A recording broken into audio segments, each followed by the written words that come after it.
স্বাগত। আজকে আমরা লাভ ক্ষতির চ্যাপ্টার নিয়ে আলোচনা করব। লাভ ক্ষতি থেকে আমরা কয়েকটি ভিডিও বানাবো, পুরো সিরিজটা তোমরা দেখে নিও। আশা করছি তোমাদের ভালো লাগবে এবং তোমাদের কাজে লাগবে। দেখো, লাভ ক্ষতি চ্যাপ্টার প্রথম যে ফান্ডামেন্টাল, তাতে তিনটে ডেটা নিয়ে কাজ হয়। কি কি? একটা হচ্ছে বাজার মূল্য, একটা কি বাজার মূল্য বা লিখিত মূল্য, দ্বিতীয় কি ক্রয় মূল্য বা আরেকটা হচ্ছে বিক্রয় মূল্য। আগে বিক্রয় মূল্য লিখি, বিক্রয় মূল্য, আর একটা কি ক্রয় মূল্য। ঠিক আছে, তাহলে কি কি ডেটা নিয়ে কাজ হয়? মেনলি বাজার মূল্য, বিক্রয় মূল্য, ক্রয় মূল্য। দেখ, এইখানে এই তিনটে ডেটা আছে, তার মধ্যে ডেটাগুলোর মধ্যে বাজার মূল্য হচ্ছে এমন একটা ডেটা যেটা দ্রব্যটার উপর লেখা থাকে, দ্রব্যটার উপরে লেখা থাকে। ধরো তুমি কোনো বই দোকানে বই কিনতে গেছো, তাহলে বইয়ে একটা প্রিন্টিং প্রাইস আছে, সেটা হচ্ছে বাজার মূল্য। তাহলে বই দোকানি কি করে? সেই প্রাইস থেকে তোমাকে কিছু ছাড় দিয়ে বিক্রি করে। তাহলে এখানে বিক্রয় মূল্য পেতে গেলে বাজার মূল্য থেকে কি দেয় দোকানদার? তোমাকে ছাড় দেয়। কি দেয়? ছাড় দেয়। তার ইংরেজি কি? ডিসকাউন্ট, তাই তো? তাহলে বাজার মূল্য থেকে ছাড় দিলে বিক্রয় মূল্য আসে। ঠিক তেমনি যখন কোনো কিছুকে কেনা হয়, কেনার পর সেটাতে লাভ বা ক্ষতি করলে কি আসে? বিক্রয় মূল্য আসে। তাহলে ক্রয় মূল্যর উপর কি করে বিক্রয় মূল্য আসে? লাভ করে, অথবা যদি জিনিসটাতে ক্ষতি হয়, ক্ষতি করে। তাহলে বিক্রয় মূল্য আসছে দু জায়গা থেকে। বাজার মূল্য থেকে যদি আসতে হয় তাহলে ছাড় বাদ দিয়ে, ক্রয় মূল্য থেকে আসতে হলে লাভ বা ক্ষতি যোগ বিয়োগ করে, তাহলে বিক্রয় মূল্য আসে। তাহলে দেখো, এখানে এই যে ডেটাটা পেলাম, এই ডেটার উপরই অঙ্ক হবে। তাহলে আমি লাভ যদি দেখি, লাভ সমান কি পাচ্ছি? লাভ সমান কি পাচ্ছি? বিক্রয় মূল্য মাইনাস ক্রয় মূল্য, তাই তো? বিক্রয় মূল্য মাইনাস ক্রয় মূল্য। তেমনি ক্ষতি কি পাবো? ক্ষতি হচ্ছে কখন? যখন ক্রয় মূল্যটা বেশি থাকে। তাহলে ক্রয় মূল্য মাইনাস বিক্রয় মূল্য। ঠিক তেমনি লাভের পার্সেন্টেজ বার করতে গেলে কি করে হবে? এটা তো লাভের মানটা পেলাম, পার্সেন্টেজ অফ লাভ বার করতে গেলে কি করে পাবো? পার্সেন্টেজ অফ লাভ বার করতে গেলে এই যে লাভের বিক্রয় মূল্য, বিক্রয় মূল্যকে আমরা ইংরেজিতে টার্মে কি বলি? সেলিং প্রাইস, মাইনাস ক্রয় মূল্য মানে কস্ট প্রাইস, বাই কি করব? কোন কার উপর থেকে লাভ ক্ষতি হয়? লাভ ক্ষতি হয় সবসময় কস্ট প্রাইসের উপর থেকে, বা ক্রয় মূল্য ইন্টু 100। এখানে লিখে দিচ্ছি, এটা আমাদের সেলিং প্রাইস, এইটা আমাদের ক্রয় মূল্য মানে হচ্ছে কস্ট প্রাইস, আর এইটা বাজার মূল্য বা লিখিত মূল্য মানে হচ্ছে মার্ক প্রাইস। ঠিক আছে? তাহলে ঠিক তেমনি ক্ষতিটা কি? পার্সেন্টেজ অফ ক্ষতি। পার্সেন্টেজ অফ ক্ষতি মানে ক্রয় মূল্য মানে কস্ট প্রাইস, মাইনাস বিক্রয় মূল্য মানে সেলিং প্রাইস, বাই লাভ ক্ষতি কার উপর হয়? সবসময় কস্ট প্রাইসের উপর, ইন্টু 100। ঠিক আছে? তেমনি ছাড় কি হবে?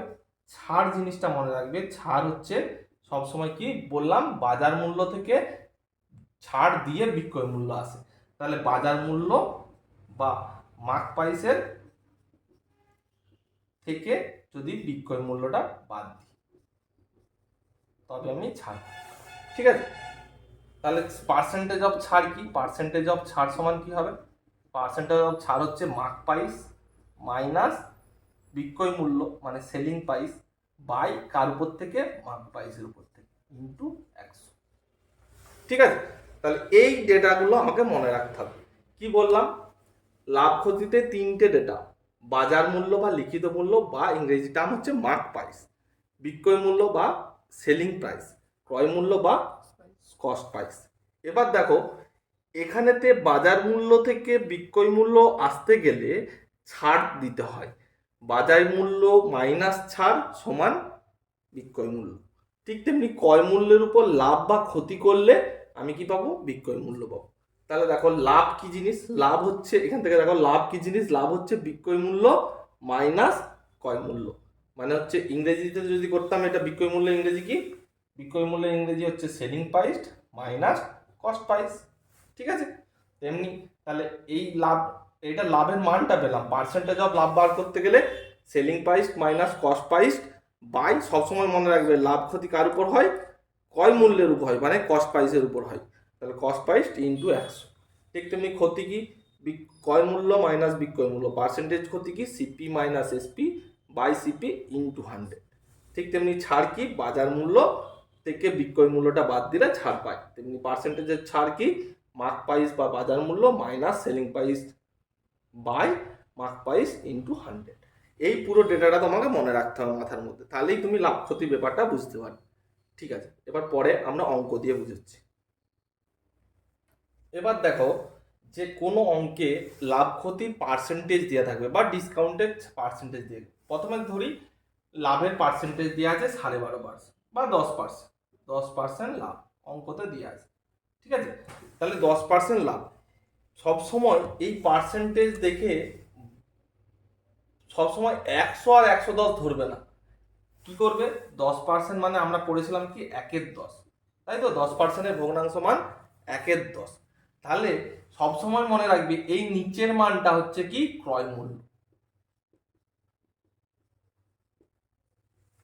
তাহলে 10% লাভ দিচ্ছে, তাহলে ক্রয় মূল্য নিচের মানটা, তাহলে উপরের মানটা কি ধরবো, লাভ।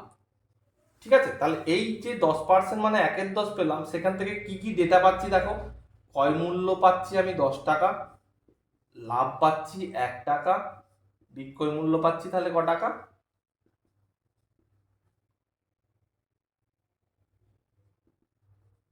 11 টাকা। ঠিক আছে, তাহলে এই 10% লাভ মানে ভগ্নাংশের মান 1/10, সেখান থেকে তিনটে ডেটা পেলাম, 10 টাকা ক্রয় মূল্য হলে 1 টাকা লাভ হতো, বিক্রয় মূল্য হতো 11 টাকা। ঠিক তেমনি যদি আমার 10% ক্ষতি বলতো, 10% ক্ষতি বলতো, তাহলে কি ধরতাম, 1/10, তার মানে এইটা আমার কি ধরতাম, ক্রয় মূল্য। লাভ ক্ষতি কার উপর হয়, সবসময় ক্রয় মূল্যের উপর, তাহলে এইটা আমার ক্রয় মূল্য ধরতাম, এই একটা তখন কি ধরতাম, ক্ষতি ধরতাম। তাহলে কি কি পেতাম ডেটা, ক্রয় মূল্যও পেতাম 1 টাকা, এখানেও এই 10 টাকা, ক্ষতি পেতাম, এখানে তো অঙ্কতে ক্ষতি বলেছে, এখানে লাভ বলেছিল তাই লাভ পেয়েছিলাম, এখানে ক্ষতি বলেছে তাহলে ক্ষতি পেতাম ক টাকা, 1 টাকা। তাহলে বিক্রয় মূল্য ক টাকা পেতাম, 1 টাকা কম হতো, ক্ষতি করেছি মানে 1 টাকা কম হতো, 10 মাইনাস 1 মানে 9 টাকা। তাহলে বোঝা গেল যে যে অঙ্কে যেরকম দিবে সেই অঙ্কে সেরকম করব। লাভ দিয়েছে মানে 10 প্লাস 1 11 হয়ে গেল, এখানে এখানে ক্ষতি দিয়েছে মানে 10 মাইনাস 1 মানে 9 হয়ে গেল। ঠিক তেমনি যদি আমাকে ছাড়ে দিত, যদি আমাকে বলতো 10% ছাড় হয়েছে, 10% ছাড় দেওয়া হয়েছে, তার মানে কি 10% মানে 1/10, তাহলে কি দিতাম, ছাড় কার উপর হয় সবসময়, বাজার মূল্য বা লিখিত মূল্যের উপর, তাহলে এইটা আমার লিখিত মূল্য, এইটা আমার ছাড়। তাহলে কি কি ডেটা পেতাম, মার্ক প্রাইস পেতাম বা লিখিত মূল্য পেতাম 10 টাকা, ছাড় পেতাম বা ডিসকাউন্ট পেতাম 1 টাকা, দিয়ে কি পেতাম, বিক্রয় মূল্য পেতাম, বিক্রয় মূল্য ক টাকা পেতাম, 9 টাকা। 10 টাকার উপর 1 টাকা ছাড় দিয়ে 9 টাকায় বিক্রি হয়েছে। তাহলে এই তিনটে ডেটা যেগুলো পড়লাম, তার উপর আমাকে এই পার্সেন্টেজ মানটাকে যদি আমি ভাঙতে পারি, ভেঙে এই ছোট ফর্মে ভাঙবো, কখনো 100 110 করে ভাববো না, ভাববো কি 10% মানে 1/10, 10 হলে 1 টাকা লাভ, 11 টাকা বিক্রয় মূল্য, ক্ষতি হলে 10 টাকার 1 টাকা ক্ষতি, 9 টাকা বিক্রয় মূল্য, 10% ছাড় হলে বাজার মূল্য বা লিখিত মূল্য 10 টাকা, ছাড় 1 টাকা দিয়ে 9 টাকায় বিক্রয় হয়েছে। ঠিক আছে, এবার আমরা কিছু অঙ্ক দিয়ে দেখছি। দেখো এই অঙ্কটা করি আমরা। প্রথম অঙ্ক বলছে 630 টাকায় বিক্রি করায় 12.5% লাভ হয়েছে, দ্রব্যটির ক্রয় মূল্য কত। সব থেকে সোজা অঙ্ক, এরকম অঙ্ক পরীক্ষায় আসে। তাহলে এই অঙ্কটা অনেকে অনেকভাবে করবে, কিন্তু আমি কি বললাম 12.5% লাভ দেখতে পেয়েছি, তাহলে কোশ্চেনে দেখতে পেলাম কি 12.5% লাভ, তাই তো 12.5% লাভ, 12.5%-এর ভগ্নাংশ মান কত আমরা মুখস্থ করেছি শতকরাতে, মানে 1/8। তাহলে কি ধরবো, এটা আমার ক্রয় মূল্য, এটা আমার লাভ। তার মানে কি কি ডেটা পেলাম, ক্রয় মূল্য যদি আমার 8 টাকা হতো, লাভ হতো 1 টাকা, তাহলে কি পেতাম, বিক্রয় মূল্য পেতাম 9 টাকা, তাই তো 12.5% থেকে কি কি ডেটা পেলাম, 8 টাকা ক্রয় মূল্য হলে 1 টাকা লাভ হলে বিক্রয় মূল্য হতো 9 টাকা।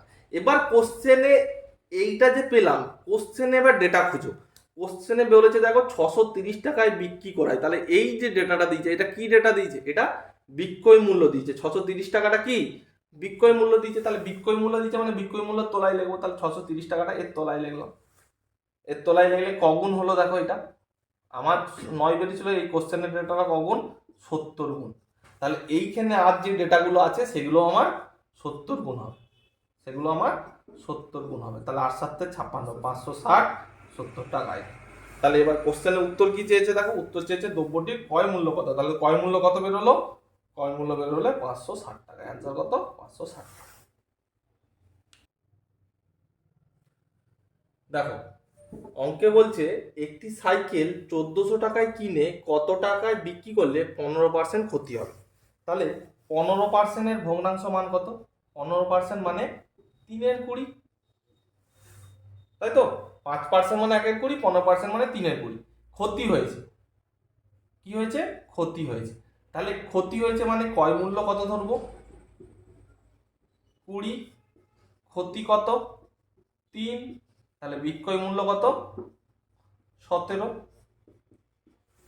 ঠিক আছে, এবার কি বলেছে 1400 টাকায় কোশ্চেনের ডেটা দিয়েছে কিনে, তাহলে 1400 টাকাটা কি ক্রয় মূল্য, তাহলে কার তলায় লিখবো, ক্রয় মূল্যের তলায়। তাহলে এটা কত গুণ হলো, 70 গুণ। তাহলে এটাও আমার 70 গুণ, এটাও আমার 70 গুণ। তাহলে কি চেয়েছে, কত টাকায় বিক্রি করলে 15% ক্ষতি হবে, তাহলে বিক্রয় মূল্যটা চেয়েছে। তাহলে 17 সাতে কত, 7 7 49, 4 7 7 119, তাহলে কত উত্তর 1190 টাকা। দেখো প্রশ্নে বলছে বিক্রয় মূল্যের উপর 16.23% লাভ হলে ক্রয় মূল্যের উপর শতকরা লাভ কত। দেখো খুব ইম্পর্টেন্ট একটা অঙ্ক, এখানে লাভের পার্সেন্টেজটা কিন্তু বলেই দিয়েছে কার উপর হয়েছে, বিক্রয় মূল্যের উপর। কিন্তু লাভ সবসময় কিসের উপর হয়, ক্রয় মূল্যের উপর, কিন্তু কোশ্চেনে বলে দিয়েছে যে বিক্রয় মূল্যের উপর হয়েছে। তাহলে 16.23%-এর ভগ্নাংশ মান কত, 16.23%-এর ভগ্নাংশ মান 1/6। তার মানে এখানে এটা কি ধরবো, এখানে বিক্রয় মূল্য, কারণ বলেই দিয়েছে। তাহলে এটা আমার লাভ। তাহলে কি কি পেলাম, বিক্রয় মূল্য পেলাম ক টাকা, বিক্রয় মূল্য হচ্ছে 6 টাকা, লাভ পেলাম 1 টাকা। তাহলে বলো তো ক্রয় মূল্য কত হবে, কি হয় ক্রয় মূল্যের উপর লাভ করে বিক্রয় মূল্য পাই, ক্রয় মূল্যের উপর লাভ করে বিক্রয় মূল্য পাই, তাহলে কি হয় 6 - 1 5 টাকা পাবো। 5-এর উপর 1 টাকা লাভ করে 6 টাকায় বিক্রি করেছি। এবার ক্রয় মূল্যের উপর শতকরা লাভ চেয়েছে, তাহলে ক্রয় মূল্য ক টাকা, 5 টাকার উপর লাভ হয়েছে ক টাকা, 1 টাকা। তাহলে 5 টাকার উপর 1 টাকা লাভ হয়েছে, তাহলে 1/5 ইন্টু পার্সেন্টেজ করার জন্য 100 দিয়ে গুণ, মানে 20%। তাহলে ক্রয় মূল্যের উপর শতকরা লাভের পার্সেন্ট 20%। দেখো প্রশ্নে বলছে বিক্রয় মূল্যের উপর 25% ক্ষতি হলে ক্রয় মূল্যের উপর শতকরা ক্ষতি কত। ক্ষতি সবসময় কি কার উপর হয়, ক্রয় মূল্যের উপর, কিন্তু কোশ্চেনে বলে দিয়েছে বিক্রয় মূল্যের উপর হয়েছে। তাহলে 25%-এর ডেটা কত, 25%-এর ভগ্নাংশ মান 1/4। তাহলে এখানে বলেই দিয়েছে বিক্রয় মূল্যের উপর হয়েছে, তাহলে এটা আমার কি বিক্রয় মূল্য, এটা আমার কি ক্ষতি। তাহলে তাহলে বিক্রয় মূল্য কত পেলাম 4, ক্ষতি কত পেলাম 1। তাহলে বলো ক্রয় মূল্য কত পাবো, ক্রয় মূল্য থেকে ক্ষতি করে বিক্রয় মূল্য পেয়েছি, তাহলে এখানে যোগ হবে। 5 টাকা ছিল ক্রয় মূল্য, তার থেকে 1 টাকা ক্ষতি করে দিয়েছি, দিয়ে 4 টাকায় বিক্রি করেছি, তাহলে যোগ হলো, তার জন্য এটা 4 হলো, 5 হলো। তাহলে এবার চেয়েছে ক্রয় মূল্যের উপর ক্ষতি কত, তাহলে ক্রয় মূল্যের উপর 5 টাকার উপর 1 টাকা ক্ষতি করেছি, 5 টাকার উপর 1 টাকা ক্ষতি করেছি, 5 টাকার উপর 1 টাকা ক্ষতি করলে পার্সেন্টেজে 100 দিয়ে গুণ 20%। তাহলে ক্রয় মূল্যের উপর ক্ষতির পার্সেন্টেজ 20%। দেখো প্রশ্নে বলছে 25% ছাড় দিয়ে দোকানদার একটি দ্রব্য 270 টাকায় বিক্রি করলো, দ্রব্যটির বিক্রিত মূল্য কত। তাহলে এখানে ছাড়ের ব্যাপার দিয়েছে, 25%-এর ভগ্নাংশ মান কত 1/4। তাহলে ছাড় কিসের উপর হয়, লিখিত মূল্যের উপর বা মার্ক প্রাইস, এটার উপর দিয়ে ছাড় এটা। তাহলে কি কি পেলাম, মার্ক প্রাইস বা লিখিত মূল্য যদি 4 টাকা হতো, ছাড় দিত বা ডিসকাউন্ট দিত 1 টাকা, দেন কি পেতাম, বিক্রয় মূল্য পেতাম ক টাকা 3 টাকা। লিখিত মূল্য 4 টাকা হলে 1 টাকা ছাড় দিয়ে বিক্রি করতো 3 টাকায়। এবার কোশ্চেনের ডেটা দিয়েছে দেখো দোকানদার একটি দ্রব্য 270 টাকায় বিক্রি করলো, তাহলে 270 টাকা বিক্রয় মূল্য, তাহলে কার তলায় লিখবো, এর তলায়, কগুণ 90। তাহলে এটাও আমার 90 গুণ, এটাও আমার 90 গুণ, কিন্তু উত্তর ডেটা কি চেয়েছে, লিখিত মূল্য কত, এই মার্ক প্রাইস চেয়েছে, তাহলে 9×4 = 36, 300। দেখো প্রশ্নে বলছে এক দোকানদার লিখিত মূল্যের উপর 25% ছাড় দিয়েও 30% লাভ করে, যদি দোকানদারের 90 টাকা লাভ হয় তবে ছাড় কত টাকা দিয়েছিল। দেখো দুটো ডেটা দিয়েছে, ছাড়ও দিয়েছে লাভও দিয়েছে, তাহলে এই অঙ্কগুলোর ক্ষেত্রে কি করে করবো, দেখো 25% কি বলেছে, ছাড়, তাহলে 25% ছাড় মানে 1/4, তার মানে কি কি, 4 টাকা লিখিত মূল্য হলে 1 টাকা ছাড় দিয়ে বিক্রয় মূল্য হচ্ছে 3 টাকা, তাহলে কি কি পাই আমার ডেটা, লিখিত মূল্য পাই, বিক্রয় মূল্য জানি আমরা, আর ক্রয় মূল্যর হিসাব জানি। তাহলে তিনটের মধ্যে কি কি পেলাম, 4 টাকার মধ্যে 1 টাকা ছাড় দিচ্ছে, বিক্রয় মূল্য ক টাকা পেলাম, 3 টাকা। কোশ্চেনে বিক্রয় মূল্য ক টাকা পেলাম, 3 টাকা। ঠিক তেমনি পরের অঙ্কটা দেখো 30% লাভ দিয়েছে, 30% লাভ দিয়েছে মানে কত, 3/10, তার মানে লাভ কিসের উপর হয়, সবসময় ক্রয় মূল্যের উপর, তাহলে 10 টাকা ক্রয় মূল্য হলে 3 টাকা লাভ করে 13 টাকায় বিক্রি করছে। তাহলে দেখো একটা অঙ্কে একবার বিক্রয় মূল্য দেখছি 3, একবার দেখছি 13, তা কি হতে পারে, হতে পারে না। তাহলে এই দুটোকে সমান করতে হবে, তাহলে এই লাইনটাকে আমি 13 দিয়ে গুণ করলাম, একে আমি 3 দিয়ে গুণ করলাম, তাহলে এইটাও 3 দিয়ে গুণ, একেও 13 দিয়ে গুণ। তাহলে কি কি ডেটা পেলাম, দেখো লিখিত মূল্য পেলাম 13×4 = 52, বিক্রয় মূল্য পেলাম 13×3 = 39, ক্রয় মূল্য পেলাম 30। তাহলে দেখো ক টাকা ছাড় দিয়েছিল, লাভ করেছিল 9 টাকা, ক টাকা ছাড় দিয়েছিল বলো তো, 13 টাকা, এই সরি, ক টাকা ছাড় দিয়েছিল, 13 টাকা,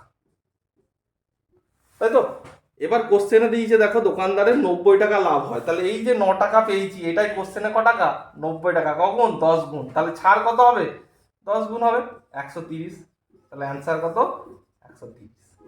দেখো দিয়েছে 90 টাকা লাভ হয়, তাহলে এই 9 টাকাটাই কোশ্চেনের মধ্যে, 9 টাকাটাই কোশ্চেনের মধ্যে 90 মানে 10 গুণ, তাহলে ছাড়টাও আমার 10 গুণ মানে 130। আজকের ক্লাস এখানেই শেষ করছি, আশা করছি তোমাদের ভালো লাগবে। ভিডিওটি খুব ভালো করে দেখে নিও এবং অঙ্কগুলো দেখে নিও, এবং যে প্রথমে যে আমরা ফান্ডামেন্টাল দিয়েছি সেটা একটু খাতায় নোট করে কয়েকবার পড়ে নিও। পরবর্তী ক্লাসেও আমরা এইভাবেই আস্তে আস্তে এগিয়ে যাব। আমাদের সঙ্গে থাকো, সাবস্ক্রাইব করে রাখো। ধন্যবাদ।